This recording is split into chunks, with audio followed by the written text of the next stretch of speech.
Hello, good evening, and welcome to the Lower Leagues podcast with me, Alan, and Dan and Max. Good evening, lads. How are you doing? Nice little background there, Dan. Yeah, mate, did that. Buzzing with that. I mean, you can only see my fucking grey chin. That's what you can fucking see. But no, all good. And I'm covering up Max's belly, so that's all good, mate. We're fucking cooking on gas.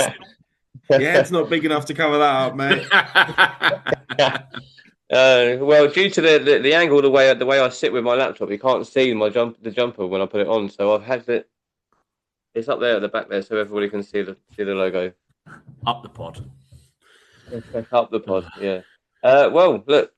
How do you firstly, how do you guys feel about last night? Went with our little live last night. I thought it was a pretty good one, pretty lively. Yeah, I think those Sunday ones are quite good, aren't they? You got a lot of reactions from different people. Sorry, no, my son has just walked in the room and went. I was like, "What's up?" He's gone. I'm like, "You going for a fag?"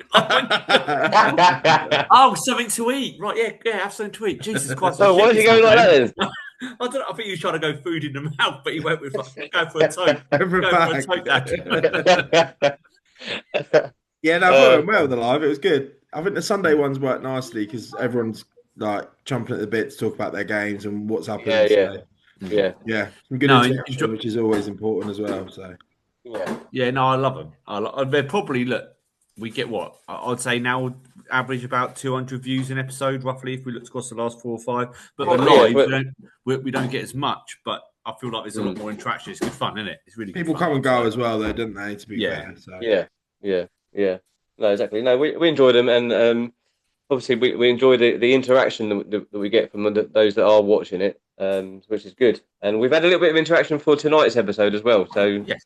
Dan, you put out a little post on Facebook about what tonight's episode is about, and we've had some talk from it. So let's not dive into the comments, but let's go into what this episode is about. So we're going to be talking today about what the episode is called. What is it? One club, two teams. Strength or a hindrance. Yeah. So we're talking basically it's first teams and reserve teams at the same club. The politics, the finances, everything that goes on around it. Is it good? Is it bad? Is it indifferent? Do we like it? Do we need it? But look, let's start with you, Dan. You've been at Dean's Hangar now for a few years. And five. I think it's my fifth. Yeah, fifth year. And in that time, and obviously in the past, they've obviously had two men's teams. Yeah. But how has it worked? I mean, the whole arrangement of it. Do you know what I mean? Because it's strange. So I've been at 4 clubs in total, 2 one-club teams, and 2 two-tiered. But this is the first club where I've been not just a player, right? Like physically involved in it. And same as the other club I was at with 2 teams, there is politics involved at our level. And I think Max does himself a discredit when he talks about his guys. I think Max sort of is a little bit more old school with it, what I kind of respect. But so when I first turned up, the reserves were a proper reserve team, like 10 or 11 each week. And then it went total opposite, where the second season, where I become secretary, and I'm probably the root cause of this, selfishly, I was fed up of losing. So I was like, I'm going to bring in a load of players. And our second season, I would argue our reserves was stronger than our first team because it was basically 2 clubs within a club. What I think happens quite a lot in the North Bucks, you see it all the time. There's always jokes, let's do a match, let's see. But it become the point of, and I do think football's changed here, where when I think years ago, reserve teams, it was almost just a given that they were rubbish and that was just a feeder pool for teams. Where now, I think it's really hard to run a reserves like that because lads want to play in good teams and they want to do well. And so we've gone through a proper roller coaster. So the first, as I say, first year was a shambles. Second year, reserves were better than the first team. And then I think we got a bit of continuity when we got 2 managers who got on, and then it started to work a bit better. But look, we still have fucking debates. I mean, look, I'll be lying now, mate, if I didn't say that me and Ollie haven't said fucking one Wednesday, Thursday, like, be fucking nice to get so and so in this weekend, or Jam hasn't been playing him. Can we fucking get him in? Like, but I think that's just natural. But I think we're lucky now. The last 2 years, Jam and Ollie, we've had moments, right? There was a massive argument in the club last year, reserve semi-final, first team were out of the cup. People said we should have prioritised the reserves and all that lot. Jam's a bit old school. He's like, no, first team take priority. So we still have the odd one, but on the whole, generally now, we've almost got 7 or 8 lads who stay with the reserves. They're the older players. They don't move up or down. They stay there. First team have theirs, and then there's probably 5 or 6 lads who yo-yo. To be honest, and I know we'll talk about players in a bit, like playing-wise, I would never want to be that player. I like to have a full focus on a team, that season, that job. So I have full respect to the people who don't mind doing that. Mm-hmm. Yeah. But yeah, it's a challenge. But like, it's taken us a long while to find a good balance. What about you, Max? With Strictly, you've got 2 teams. You've got a reserve side or a development side. What's it? Are you agreeing with Dan, or is there differences to the way that it's done at Strictly? No, I think we're probably somewhat similar. I think one of our biggest issues that we probably have is we actually don't have many or any from our development team that want to step up.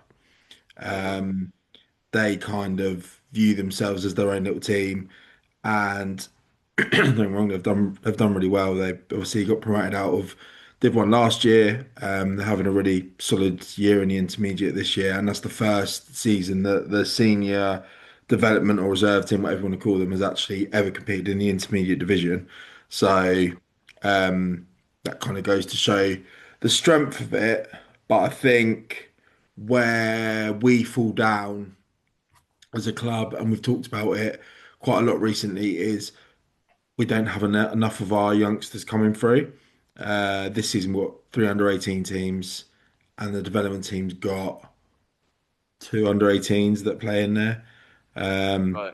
And they're not even getting, there's a couple of others that go to training, but they're not getting many at training either. And that's where we're missing the trick. Like, you can't have 3 under-18 teams in your development team and not have more than 2 players. And one of them is Nick, who I run the first team, his son. He's playing in the development team. And then another one is a son of someone who's heavily involved in the club as well. So it's really tough because how can you? I think the thing I struggle with is, and probably from like a bit of from an ego, like, why would you not want to come and play in the first team? Like, we're doing really well. We're winning pretty much every week. We've got a really good setup. I think we run it really well. The dressing room is good. The lads are all, super friendly. It's not like a baptism of fire like Dan's talked about before in some dressing rooms. It's not like that. It's a shame, crying shame. Yeah. We're a predominantly young team. The lads are all of similar ages, and yeah, I don't know. I don't know why it's not working, but. I mean, well, but maybe some people would see it differently and go, well, it is working. Your development team are doing well. Your first team are doing well. Like, what's your problem? But well, let me ask you this then, Dan, Max. We hear like players from other clubs that are, like, say, one club teams or one team clubs, or whatever how you want to say it, who just like want to play, or they come down from higher levels, just want to play with their mates and that. Is that the similar sort of case with yours? And second question for you as well, Dan, is it a similar case with your development side, that they don't want to move up because they've been with that team through Division 1 into the and they just want to play with their mates, and then so they're not. That's why they're not interested in moving up. Yeah, I think just before, because Max is going to have a better view from a first team manager. I get where Max comes from, right? And he's right in what he says. There should be the desire to want to play for the better team. But I think like ours, I mean, I'm absolutely categorically one of them, where I go, I'm done with the point. I'm at the point in my career, if you can call it a career, where I go, I'm not fussed where I play. I want to play and I want to be involved and I'd rather play. And I would say in our team now, we've got myself, T, who's joined us this year, but T's an older player who come in, naturally started with reserves, played 5 or 6 games, scoring goals, enjoying his football. And he's a bit like, halfway through a season, do I want to go up and play for them? And Jack, although Jam's quite strict with it, he's quite sound. If you reach out to him and go, you know what, mate? I think he understands if you're a player of a certain age and you go, I want to play every week and it's important to me that I do. Like, this is my escape.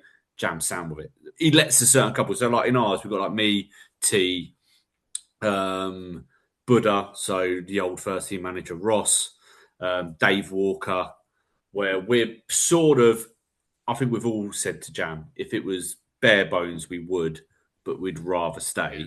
So Jam allows us to, and he prioritises the youngsters if there's a space somewhere. Because in the nicest way, I'd be really fucking angry if I got called up, just go sit on the bench for 70 minutes. Yeah. That doesn't benefit me at 36 in any way whatsoever. So, and again, is that fair? Probably not. But I like to think what we offer back is all of us, those players I mentioned, is we're going to be there every week. We're going to be available. We're going to play. We're going to pay. Yeah.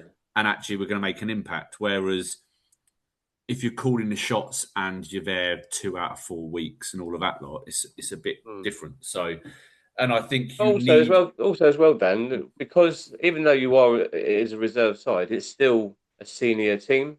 So the youngsters that are in your reserve side, you're there. You and the rest of the old guard, as we can call you, you're there to help them and sort of learn the way and learn.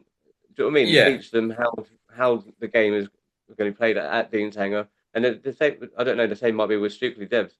I don't know how many older players are there, but with you, Dan, you're there to guide them basically, and then hopefully they get that call up to the first team. And that's one thing. As much as I talk about the antics in the dressing room and all that, like, I pride myself on, like, I'll look after the youngsters. I won't be like, we'll have a laugh and a joke because you need to prepare them for what life, and not just football, what fucking life's like, right? People are going to be dicks to you and that lot, but I generally pride myself on, we'll look after them. Like, we've got a great young lad in ours, like Zane. He's 16. His mum comes and watches all the games, right?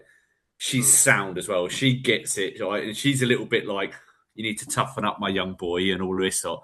And he's brought into it, and he's great. And he will be with us for a year, and Zane will go on and play with the first team, and hopefully goes on. We've got a couple of other 16-year-olds who have sort of bypassed the under-18s. And I think it's important you do that. But also, to Max's point earlier, the other side of it is you feed too many of them in. As the old guards, I'm giving up my Saturday. I'm not giving up my Saturday to play with a load of 18-year-olds who aren't going to deliver for me. I'm not turning out to be beaten 8-0 because we've got 8 16-year-olds in the team. That's not fucking happening. They need to earn their right and their stripes, and that's about managing young players, right? So we've had it with Zane. He come in, he played the first 3 games. He did great. He got a bit confident, arrogant, started dropping the ball. He come out the team. He a few sub appearances and he's working his way. But that's what you do with youngsters, right? You drip feed them in, you get used to it. I mean, and to be honest, we're our reserve team. It's a perfect. If you want to fight or flight for a youngster, throw him in our team with Dave Walker and all of that, because you're going to learn quickly. If you make a mistake, Dave don't care if you're 18. If you make a mistake at the back, you are going to be told you're going to get your head kicked in if you do it again, sort of thing. And they learn and they adapt and they go. When they go into first team, it's probably a bit softer, but it's a bit more technical and it's a bit more footbally. Where ours is, you get your back bumps and bruises, then go on with them and then go succeed. Max, are you, because you obviously you've got a couple of under 18 teams as well as the devs. Are you looking that far down to see what's coming through? You got a Max Dowman coming through? I think from my perspective, when I look at my team that I have now, so many of them played for what was junior reserves. They were 16, 17-year-old lads, and they wanted to play men's football, and they went and played. And they're the same. They tell me stories of certain players that played for Stutely, and they did this and they did that. But it's stood them in good stead. Like they've learned like that real low level of football. You're going to get whacked, you're going to get kicked. You're quicker than me, so I'm going to drag you to the floor and what have you. And I think that they've stood that test of time. They've done that. They've earned their stripes. They've moved themselves into the first team, and now we are where we are. So I don't think you can underestimate how important that is, and whether you're a development team player or if you're 16, 17, 18, 19 and you're playing in a development team, that's the right environment for you to go and play in. Yeah, Go and play as much as you can, and then as soon as the first team feel like you've evolved enough that you can be part of what they're doing, I think spot on. But yeah, so for me, it is really important because I know and I'm benefiting from what other coaches yeah. have done previously with my players, Mm. and I don't think you can underplay it. I think it is super important. Um, and Well, probably there's probably not enough teams that value it enough. yeah, Like so many teams that North Bucks level probably don't even have aren't attached to a junior section. Like Yeah. we've got that as an asset that other clubs don't. Like Dan's got it as well. I know that they'd yeah, run two separate, but you're combined to a degree. yeah, yeah, There's so many teams that don't have that. That's a like I know it sounds really like wanky, but it's a pathway of players that 100%. like I've got. There's a lad playing for us now, Alex Christoffoli, who is 19 years old, started his first year in senior football last year, and it was a bit baptism of fire for him. He came into the first team because he was good enough, but he struggled. He wasn't quite mm, strong enough. He didn't have quite as much confidence. And this year, he's absolutely flying because he's had mm, that year of playing men's football and he's got more confidence and scoring goals, creating, etc. You need youngsters that are going to come through, or your club is going to go nowhere. yeah, That's just the fact of life. Like mm, if you don't have those youngsters coming through, yeah, you're not going anywhere. So that's why for me, I want more development team players to want to play in the first team because they are our team. Our team's young. We're different to Dan. We haven't got yeah, anyone. I don't think any of them are. None of them. I don't think any of them are even 30, last 30. One players. They're over 30 years old. mm, They're all young. yeah, Wow. yeah. Well, So here's a here's a question then. Before we go into like the financial sort of aspects of running two teams, if you get how is it still important to have that pathway at your level in the North Bucks? Yeah, because we all know it's a low level of football, and so you look at Step 5 clubs that have got development sides playing Step 6 or Step 7, mm, and they've got that pathway, and people want to, those players want to move up the levels to play for that first team. yeah. Is how hard is it to get that importance of that move, of that pathway, as you said, Max, this level of football that you're at, because it is a low level of football, and to me, you could forgive people for turning around and saying, yeah, it's the first team, but it's still a bad level of football. It's not like they're going to a first team in Step 6 or Step 5. I just before because Max is No, higher no, level than me, but just for against that, I get a few people give me some dodgy looks at Shang of saying this, but I have it ours of saying to people, don't be with us for too long as a club. Like Yeah, youngsters, don't fucking sit at our level. Go and yeah, because yeah, that's yeah. one fundamentally. I look back and go, so one thing I wish I'd have done more. I would have just taken a bigger step. I didn't because I got comfortable. But so like Mm, we had a lad, he's gone off to uni now, but we had a lad called Ben Stevenson who was 16, got in the first team because he was brilliant. And he used to look at me really. I was like, Ben, you need to when you're back from uni, mate, go play at a better level. Don't fucking waste your time with us. And it'd be the same with Zane. He's learning, playing the first team, and then go, mate. Get yourself to Step 7 and almost start again because you're young enough. It'll yeah, be 18, 19. We'll go start again at Step 7. And then what? Don't waste your time at our level because I think so many people do where like we can't offer that next level. But you look at our, like we joked, didn't we? Jake, when we had Jake on here, Jake Watkinson started with us. He's now at Step yeah, 5. Ethan Flanagan. I mean, I don't know these people personally, but everyone talks about Ethan Flanagan, Winslow. I think it's Winslow captain, whatever it is, step 5 now. Scott Valentine started with us, Winslow step 5. All of these lads, because they come through, and hopefully you've got good managers at the time who go, "You're brilliant and you're benefiting us, but for your football wise, go on and go play at a better level." Where I think we see a lot of teams at our level. How many players in the North Bucks could go play at a high level? Quite a lot, but they get harvested. It's like, come stay with your mates. Yeah. It's different when they're older. Like, when you're older, come back down. But I'm always really keen of going, get on and go play at a better level. I get that. Don't become this level. I do get that, and to a degree, I do agree with that, because you don't, like you say, you don't want to see these people stagnate at this level when you know that they can move on. But by saying that to them and urging them to move on to higher levels, are you not kind of sort of doing a disservice to your own club by not pushing your club further? Do you know what I mean? Because if you kept these players, then Dean Sanger first team would potentially go up. But another level, I think, or more. Maybe, but what goes around comes around, and that was the advice someone gave me when my first team folded. Yeah. Okay, I never went really high. I went step 7. It weren't great, but I was like, no, I'll go try it. I should have gone higher, right? I bottled it. I went to train with Olney at UCL, and I realised that I'd be in the reserves, and I went, oh no, and I went step 7 and did that. But so now I think someone did that to me, and I really enjoyed that experience of going, and that was my level. I was never going to get any higher. But I think you shouldn't, whether karma's a thing. I think if you encourage people to do it, you'll get paid back in other ways. Like, eventually they'll come back down and play, or they're dual registered, so you've got these players, whatever it may be. Like, for me, it's selfish to keep players like that. But I'm not a manager, right? So it's probably a bit. Max might have a different opinion where he's going, well, I want to win the league, so I want the best players. I'd understand that. But as a player and as an older player, I'd go, your career at non-league is so short. Like, when you're young, when you're 18, 19, 20, you've got time to go and do it. Like, when I attempted to do it, I was 25, 26. Well, I was already stuck in my ways. I was playing every week and I was scoring goals, so I didn't want to go through that. So, I suppose, in a way, like you say, change.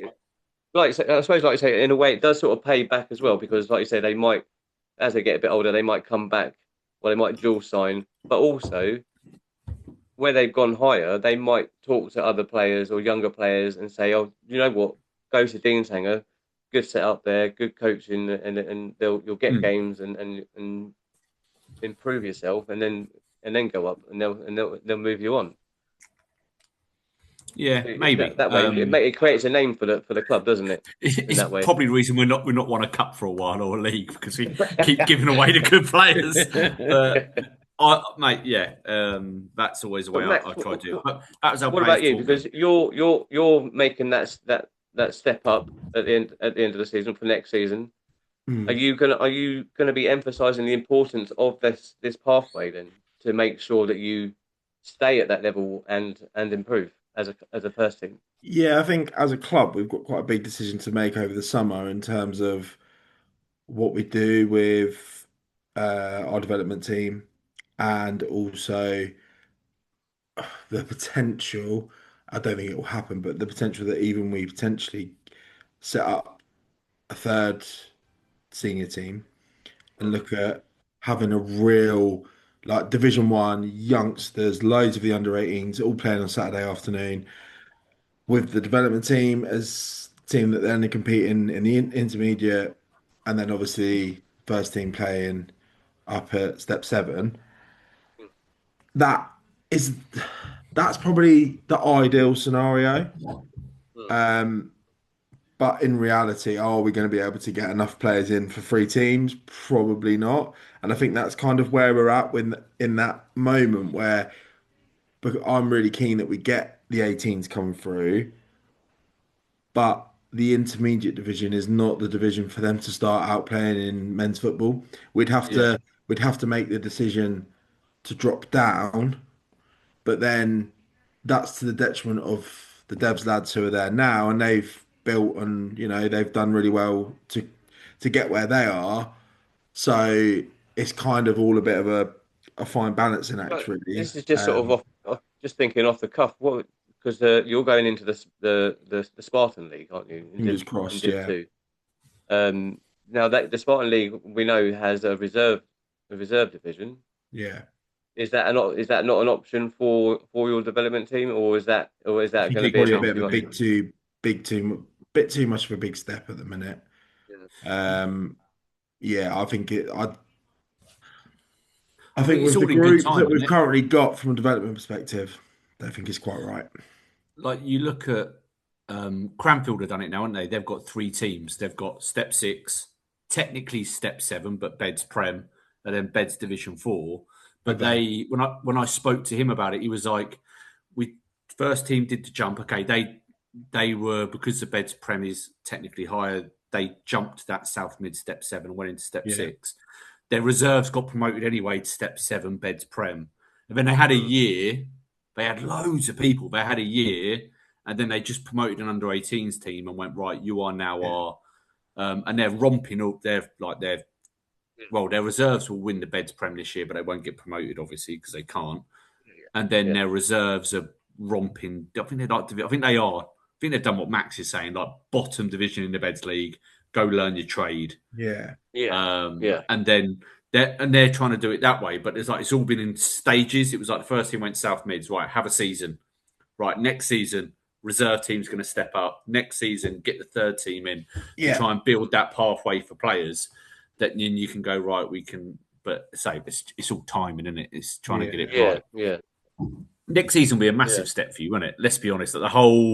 The level, the players, is intermediate to South Mids too big a jump for a player to make, and that's the thing you're going to have to get your head around. Yeah, that's the challenge. Yeah, I think it'll be a big learning curve. Don't get me wrong. I'm sure there'll be plenty of afternoons where we're scratching our head going, "Fucking hell, we made the right decision here." But you know, it's you can't do any worse than Padbury did. Well, no, they won't though, because as much as I don't want to give Max too many props, they're well-run clubs. Padbury did it the complete. That is a bookcase for don't do it this way. Yeah. It's one team. You had one season, and you jumped to the South Mids. You've got a small junior section. Yeah, they've got no resis. Like, you need the foundations there, don't you? 100%. Yeah. It takes time and effort, and look, credit to them. They stuck out a second season. Yeah, but there's only you're limited, personally. Yeah. Well, let's talk about the politics side of things. Max, man, you're obviously well versed in this league and helping out with 2 teams. Just how was it decided? Like, say pre-season has come around, you've got a load of trialists or whatever, you've got people coming in training. How is it decided then that who goes where to begin with?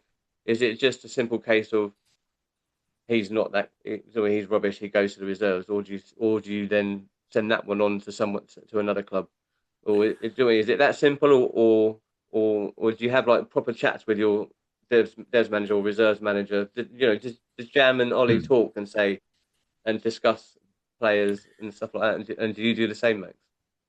I'm going to load this with another question for Max, because I'm curious to get his opinion. So we do something that probably some people disagree with, but Jam and Ollie are quite open. Each week they pick it as Jam picks his 11 first, Ollie picks his 11, and then they not divvy up the rest, but to that point. So Ollie is going to have some players that are better than what are on Jam's bench.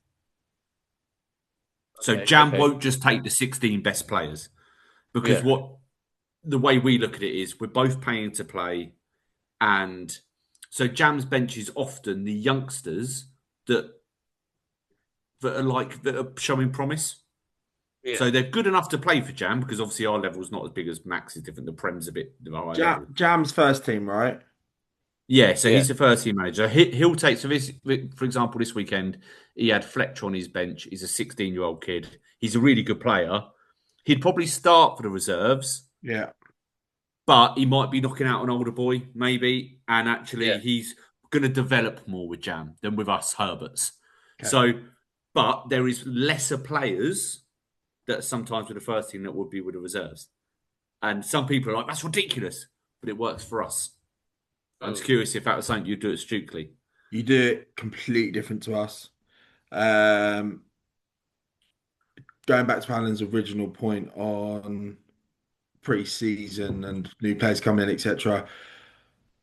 Probably one of my biggest bugbears that I've had for over the last 3 years of doing it is, or probably 2 years to be fair, is pre-season. I just go starting on this date. Everyone get out of the wreck. We're going to get going. The last 2 seasons, I've probably had about 3 or 4 devs players turn up when it starts, and they don't normally rock up until we're about 3 or 4 weeks deep into pre-season, including their gaffer and the coaches. They're like, wow, we don't want to do it yet. We don't want to start yet. So we'll come when we're ready. And I'm like, okay, fine. Because it's not like your seasons start different times, is it? No. You're in the same league. But it's open to everyone. So I say, fine, if that's what you want to do, no problem. It's open to everyone. Everyone is welcome to come up. It's not like a first team only session or whatever. I will deal with however many we get, and then me and Nick will run the sessions. Although a lot of time we'll say it's normally just me because Nick goes to Cyprus for all of the summer because he got a gaff out there. So it's normally me. But fair play, Nick. Fair play, son. Yeah. Then you get a few dribs and drabs of players come, and what I will tend to do is then I'll book games in, and then I'll take whoever I've got, and I'll have a look at them, and I'll go, yeah, do you know what? You're probably not a first team player, or Mike, who runs the devs, this lad's probably one for you. But throughout pre-season, I'll just predominantly take whoever I've got. Everyone will play, and then eventually the devs will come back. But then they like to do their own thing, so then they go off and do their own thing, and then that therefore means I work with just the first team. That is fucking mental. Yeah. So, I don't necessarily have a problem with it because it therefore means I haven't got to run a session for 36 people. I only have to run a session for 16, 18, 20 people, which makes my life easier. But yeah, we don't do it. We don't do it right. That's not the right way to do it. But they don't want to. They're not interested in coming when we start.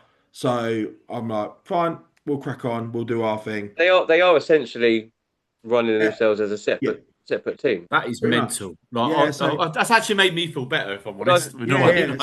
So I don't. We have our own. Sorry, I just said we have our own in terms of picking squads and teams and stuff. Yeah, we have that we. So I do get on. I do get on well with Mike. He's a lovely bloke. We'll have a chat every week, and he'll go. He might say to me, "I'm a little bit like start of the season. They were a little bit short quite often," and he was like, "I'm a bit short." Okay, no worries. Like, where are you short? Let's work out who I can then give to you to go and play. And I would always drop plays down and say, I need you to go with devs this week, whatever, and that's fine. I don't like obviously, we need the clubs to make sure we fulfil the games more than anything. Yeah. So I would always do that. I'd always support where I needed, but then equally, where sometimes I get frustrated would be if I need someone to come and play because they're injured or they've not played for a while, I need some minutes.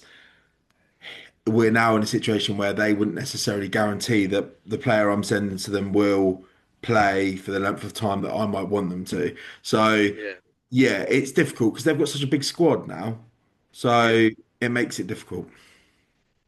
I mean that's not the right way to do it. By the way, I'm not saying that is the right way. Exactly. I was going to say my lot train. We train the same time as the men's team, and I can say this that Dan, you both the first team and the reserve team train together, don't you? And always had that. You did it all through pre-season. You trained on the top pitch. We never trained together. There's always been talk to split it, like train together. But then if Ollie wanted to work on something, jammed it. But we've never done it. It's always been we train together. Is that because you want everyone to play, both teams to play a certain way, and so we play to training. You just fucking launched it long anyway, didn't you? Don't fucking. Well, no, but like, to a degree. So like, Jam's team is Jam team is more technical. It's 4-3-3, and they play a very traditional North Bucks way, and they try and do things. Reserves, we did used to do that. Both teams played the same way, but actually, what we realised is halfway through the year is reserves don't have the players to do that. Yeah. So we go 3-5-2, and that's the way we play, and that suits us better. But yeah, we train together. We don't split. And Jam puts on credit to him and like respect. When we first said training used to be turn up 5-a-side or 10-a-side, whatever it was. And credit to him, when he said he was going to do it, I was like, all right, let's see. And for 2 years solid, every Tuesday, Jam puts on some structured session. Yeah. And it's all mixed, right? And he might stick 2 centre-half partners together. But generally, it's like, no, we're going to play here. This is the way we're going to play. And look, it's a lot of, like I joke and give him banter, it's a lot of possession-based stuff where I go, I don't fucking care about possession. Lump it fucking forward and I'll try and flick it on. So I'll have a bitch of mine. I'm probably the worst person for them to have at training. They're probably quite glad when I'm not there. But no, credit to him. And like them if they have anything more than 22, Ollie runs a separate fitness session off the side and he'll take 10 at a time or something. So like, because I'm carrying a knock this week, I'll just do that with Ollie for the 2 bits and I'll go over there. But Jam will run, and credit to him, we've always stuck together. But it's weird, right? I didn't even know this about Max. We've got to know each other last year. I never realised we're a similar club in terms of having 2, but we run it so differently. Yeah. And I suppose, look, it proves it works for both clubs. Yeah, but I was going to say, there doesn't seem to be a right way or a wrong way, is there? It's what works for each club. Maybe not. But I would say you do need to have some sort of unity between the 2 teams. I would like it to be a little bit. How I would envisage a session running would be at the start of ours. We always do like a sort of like technical sort of activation drill that would be like wide drills or like combination passes or whatever it might be. And that's what we did used to do. We used to do that all in, everyone in, we'll do it all together, and then we would go, right, okay, Devs, you're gonna go that way, first team will come this way. So you've done a bit together. But also the thing for me is like what Dan said, we run structured sessions. So me and Nick will go, right, what did we not do very well on Saturday, or what do we want to work on? Okay, let's come up with a drill that looks at, how we're going to press, or switching play, or whatever it might be. How good are we in transition? We'd run a session that then just wholly focuses on that. But then I would turn around and look at our devs and a bit like they're playing a match, and I'm like what you learning from that? What are you doing? Yeah. And there's youngsters there. There's a few under 18s that are there, and you're like, oh, come on, put a session on for them. They're actually gonna get something from. But I selfishly do get to the point where I'm like, well, they want to go and do their own thing.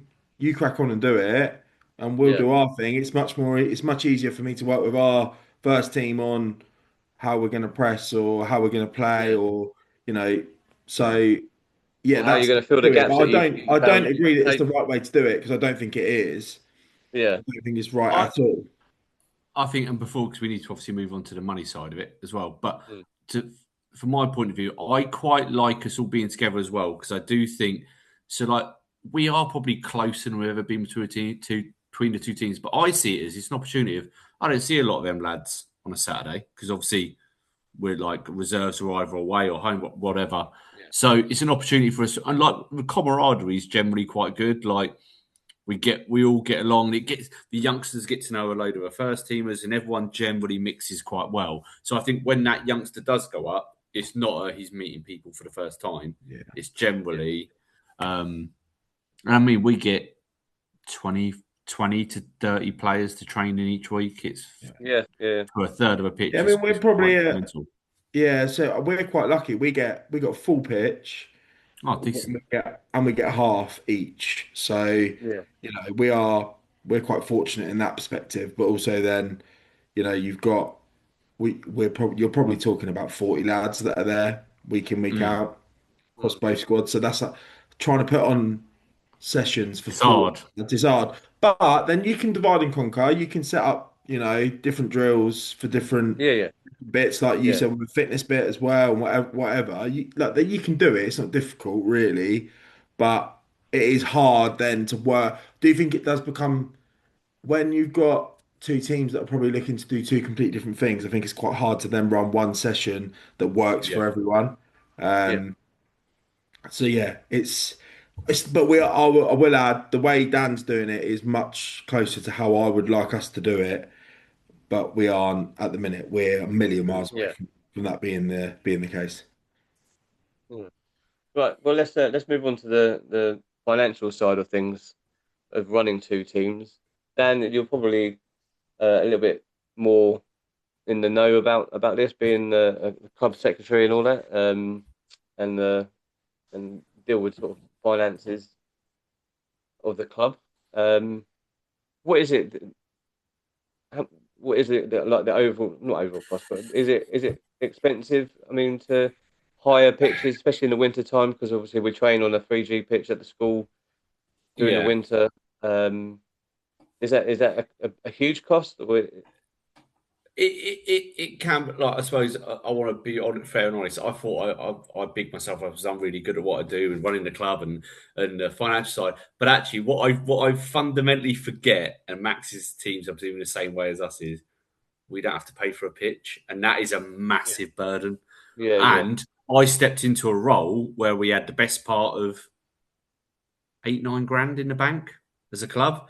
So as a grassroots club, that's a pretty fucking good foundation to turn up on. yeah, So obviously, look, the outlays double like generally.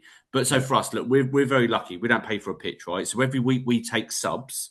Well, effectively, I look at it as we pay a fiver a man across the board, whether you start or yeah, reserve. That's a new thing we brought in. But I generally go, anyone, I always, as an accountant point of view, I go, let's allow for 11 players paying a fiver each week because that's my guarantee they're getting the money. Whatever Ollie or Jam get from the subs, because they're a little bit, if you didn't play as much minutes, might give a bit of money back, whatever. I generally go off, okay, well, there's 55 quid effectively per team. Refs 45 now, max? 50 now. So one team is bringing us in £55 a week, right? That's coming into the club. Minimum, generally, you're getting about 70, 80. When you look at the cost of entering a league, it's quite cheap. If you're already an existing club, I want to say it's 150 quid to enter the league, £10 per cup, so 2 cups, £18 for a county cup.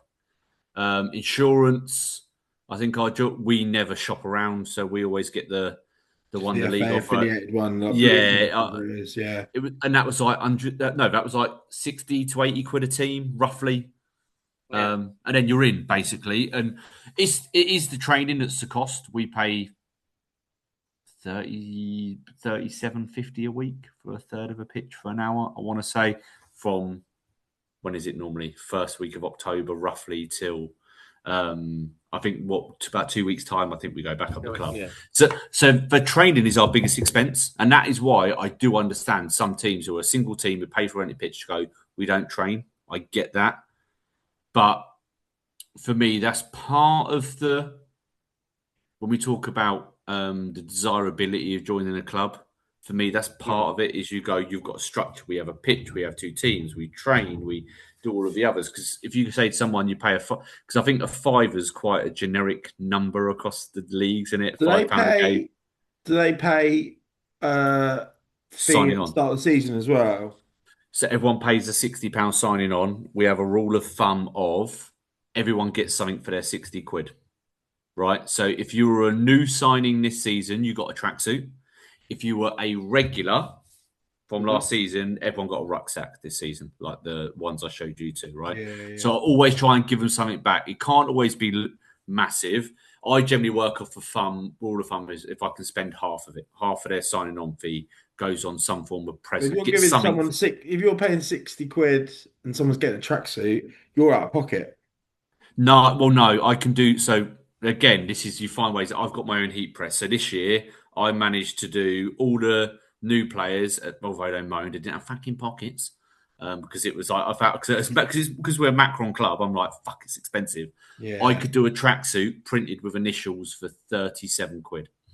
Okay. So But that was again, that was my time for free, right? I had to sit there fucking printing. Yeah. And this year I donated the prints to the club myself. So I paid because I've got an account set up with someone. I donated the prints to the club to go. Right, I'll print the badges. I'll print the initials. Yeah. Is that the same tracksuits?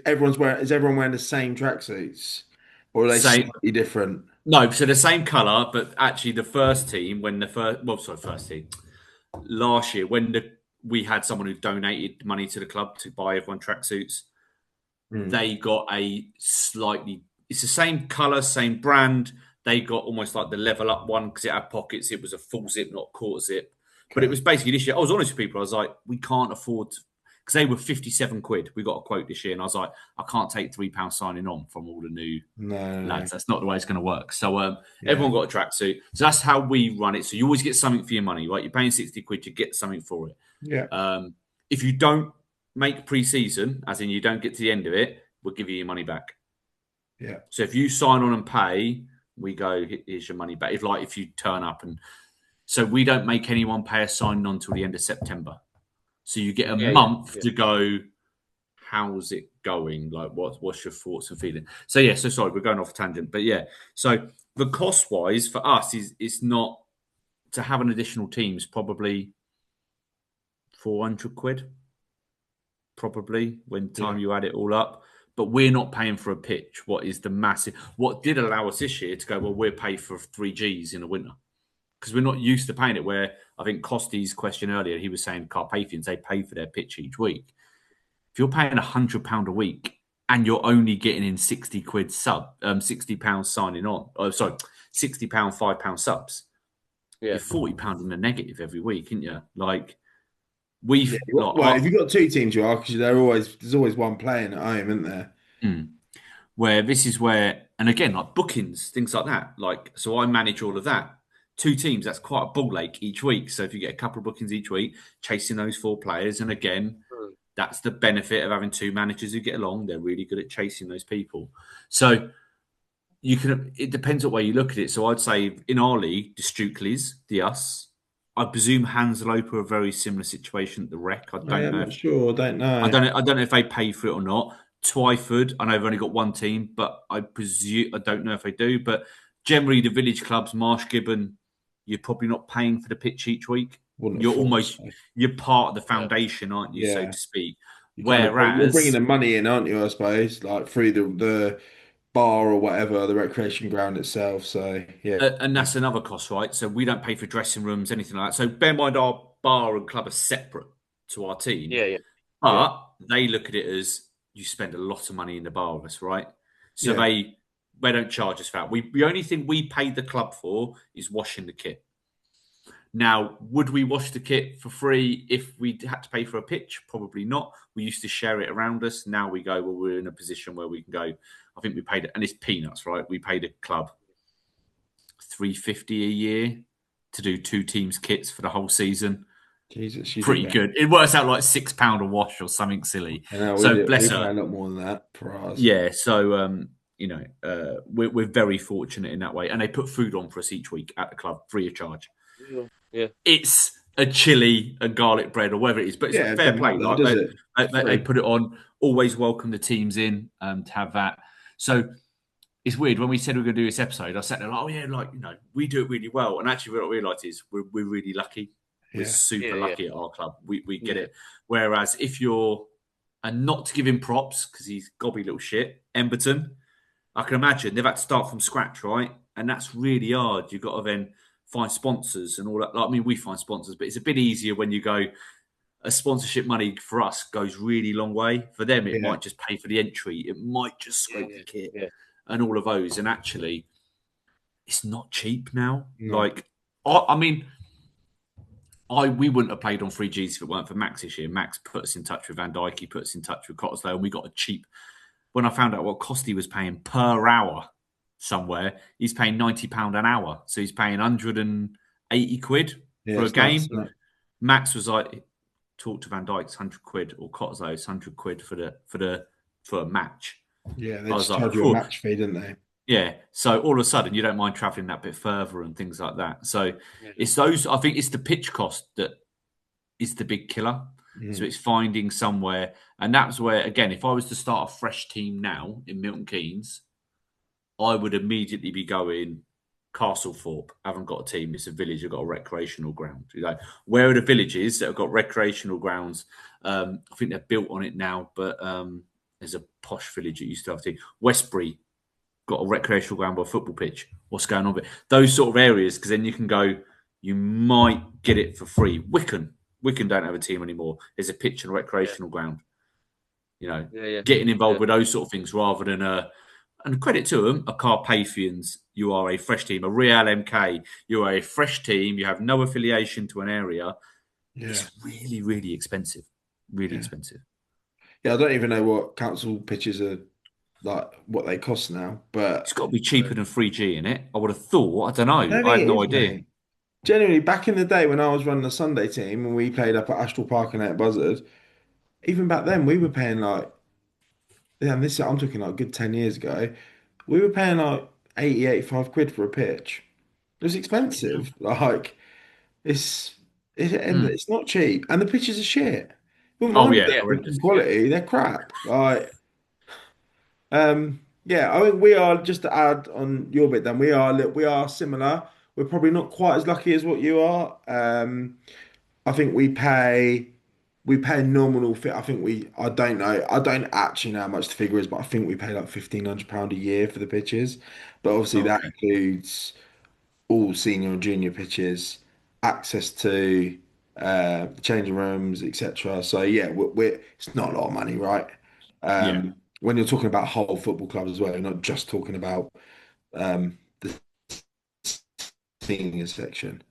And then again, I think we're probably in a lucky position where we're part of a whole football club. So the juniors effectively will always prop you up because they pay their fees, but their actual costs, their ongoing running costs as teams are so much smaller than what a senior sections are. So we're always in that fortunate position that really your junior section is always gonna prop up your senior section, even if you're struggling to get money in from people or whatever it might be. So we're quite lucky from that perspective.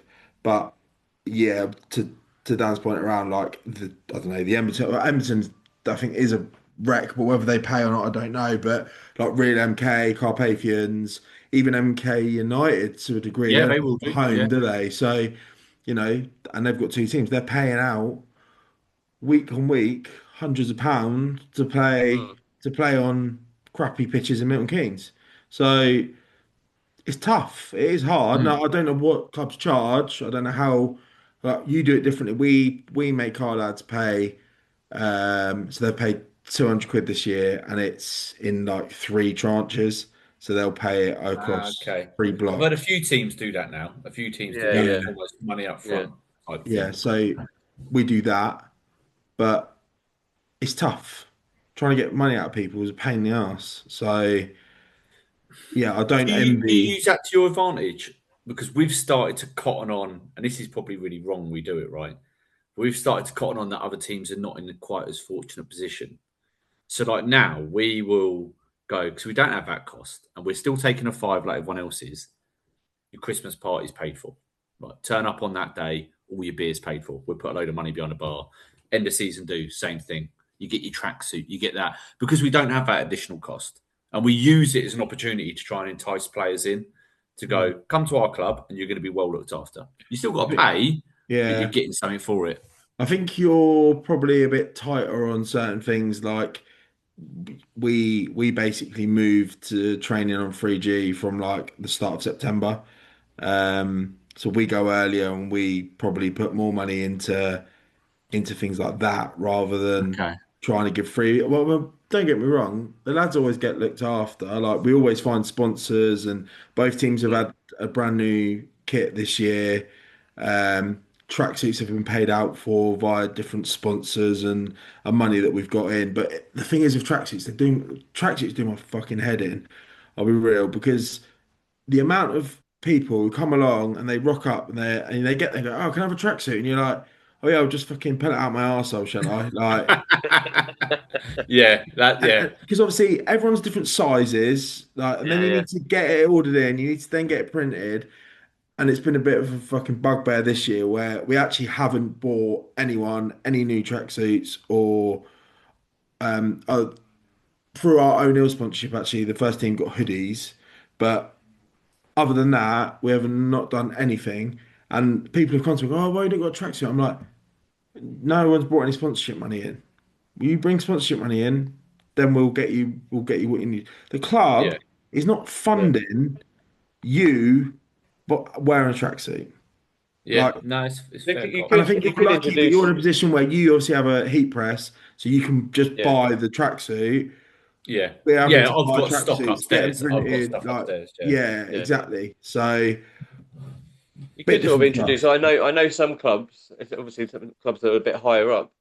Sometimes rather than have players they play like a signing on fee, obviously, but rather than pay subs every week or every month, they get their own player sponsorship, and that covers them for things like more tracksuits, clubs have introduced that extra in a lot kit. of We're going to look at doing that next season.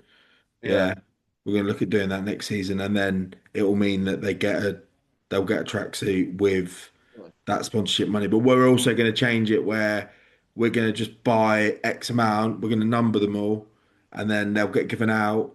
But they're basically sign a waiver of some description, or a form and say, "I'll give this back when I leave the club," and then we'll get them back in. Because you just end up forking out thousands of pounds 100%. on tracksuits that. Right.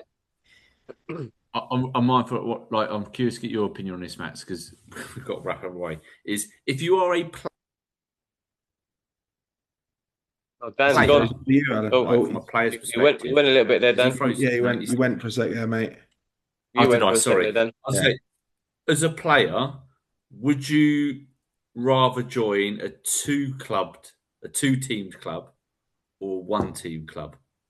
Yeah, I was going to ask this one actually before you jumped in there, Dan. Sorry, apologies, Alan. I've taken my bad.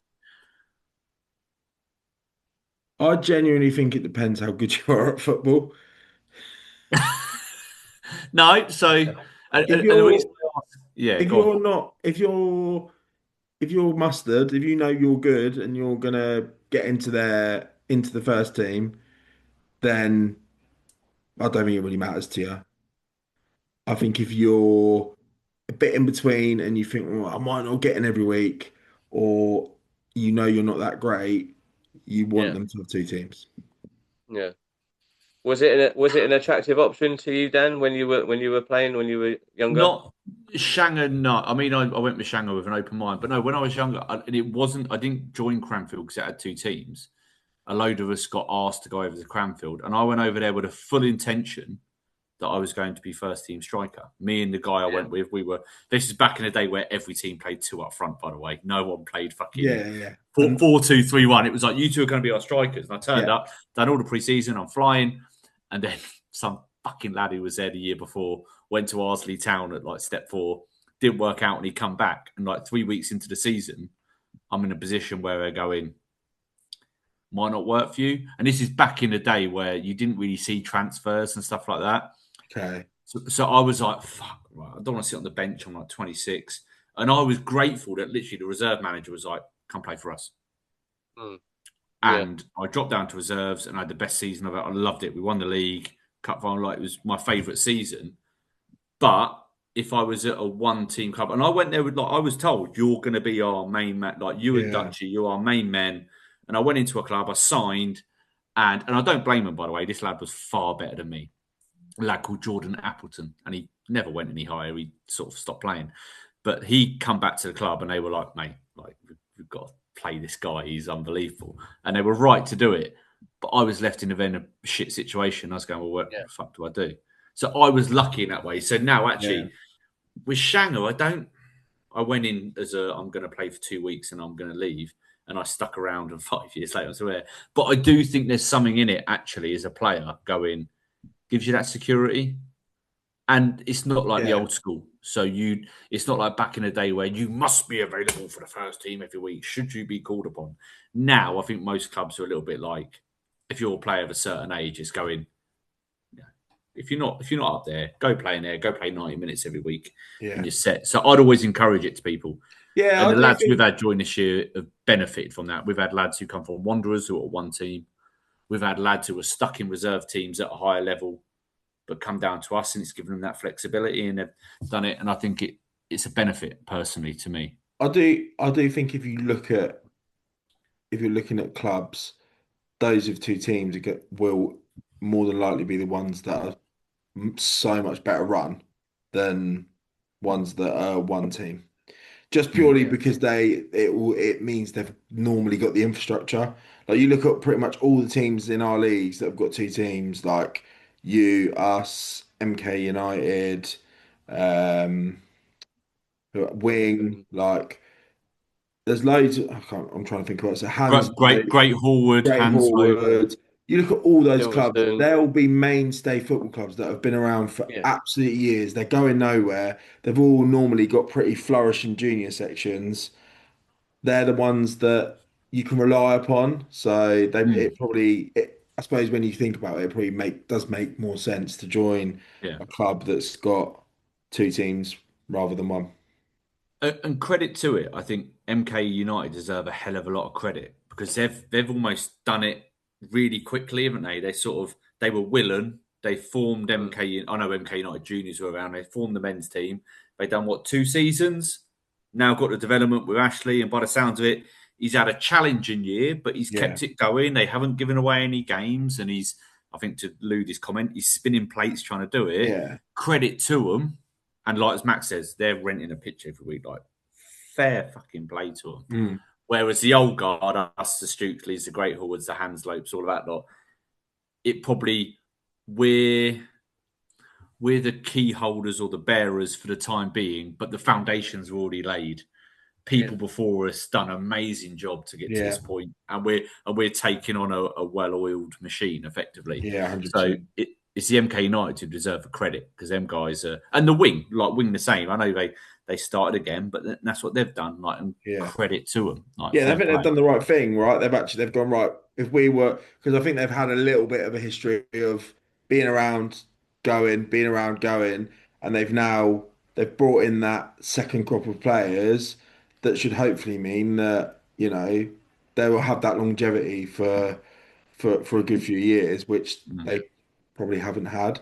So yeah, it's tough though, isn't it? We know it's tough. Yeah, no, But quickly, because obviously we're mindful of the time, and just for the last couple of minutes, how hard is it then to create that pathway? Because obviously some of those teams you mentioned were just one team, and now they've got that development side and below. You guys have got at Dean Tanger and Stukely have got the reserves development, under 18s, under 16s, and that. But how hard is it to create that pathway, to create those teams and get those players in?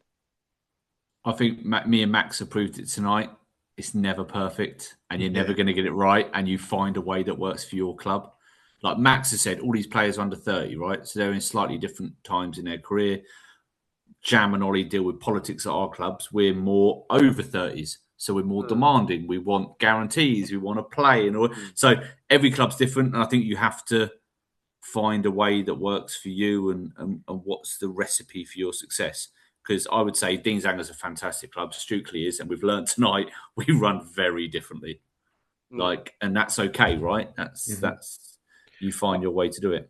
I think to be fair, and it's a great question, I think it's fucking solid. It's the hardest part of what I've done and what I've been involved in. It's by far the hardest bit.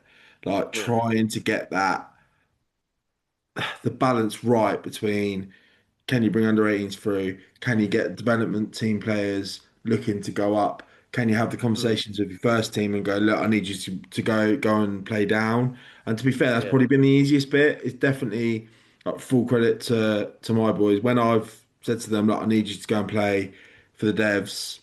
I mean, I can't really think of any conversations I've had where anyone's going, well, I'm not doing that. No. So that bit's been a bit easier, but I think getting that right, that pathway, is so hard. It's so hard because people would probably look at us and go, "Oh, well, Stu, you obviously got it right because first team won the league, their devs got promoted." But in my opinion, I would say we're miles off it being the right way Yeah, because we are so siloed in what we're doing. So You're still paying a fiver, right? That's the thing at our level. Like, it's not like you step forward where you go, you're going to go up to first team. They're going to give you 40 quid this week to go sit on their yeah, bench. yeah, yeah. Fucking right, yeah, too right. yeah, Our level yeah, is, exactly. hold on, I'm paying a fiver to sit on the bench of the first team, and I'm going to pay a fiver to go, and I might play 70 minutes in the devs. Like, Mm, what's the benefit here? And that's the Yeah, yeah, challenge at our level. It's yeah, so hard. There's no benefit. yeah, no. yeah. No, exactly. You just need people who care about the club, really. That's what you need. Yes, yeah, And yeah. You need five or six of that's them. yeah, that's probably where we've struggled a little bit, just in that people really getting it and understanding it from like our development team perspective. But look, they've had plenty of success. They've brought more success to the club from a development team than any other reserves. So, they've done that bit well, but Yeah. it's not just about winning trophies when you've got a development team, unfortunately. Mm. No, absolutely, absolutely. And well, look, let's wrap it up there. I think we had a pretty good chat about everything there. Quite a Did serious we chat cover as off well all the at points. questions on the Facebook, Dan?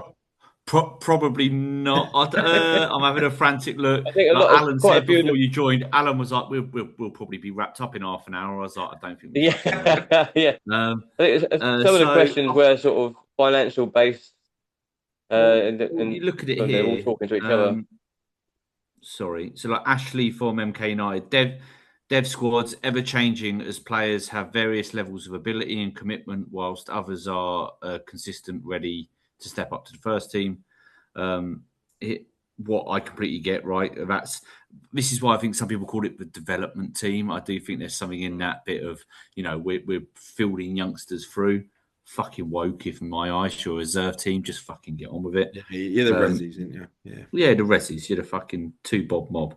Like a question. So one of the guys from MK City, he put, I think two teams is more. So bear in mind, he comes from a one club team. Yeah, now Um, they weren't last year. Yeah. Now he put, I think two team is more appealing if a first teamer is in a higher standard, similar to old Bradwell last season or Bletchley Scots. So that'd be similar to your situation next year, Max. Yeah. And I think that will make a difference. But also there's advantages and disadvantages to both, right? And I've said, Max nailed it the other week, and I genuinely believe this all the fun. If you go from two teams to one team, you're 18 months from folding. Yeah. And you will. Yeah. Because particularly if it's a group of mates, Grendon, perfect example, right? Group of mates come together. If there's no one going, well, actually, we need to do our bit for the club and start that, it fails eventually. Yeah. I hate to call it, I'm going to call it now, Emberton, they'll get promoted.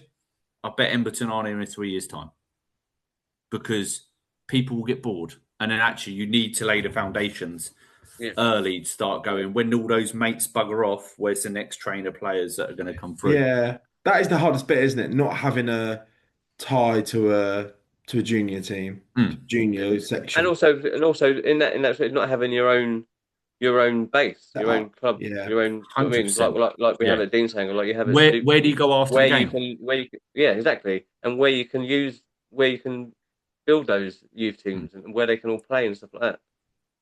So and I don't mean that as it sounds really harsh.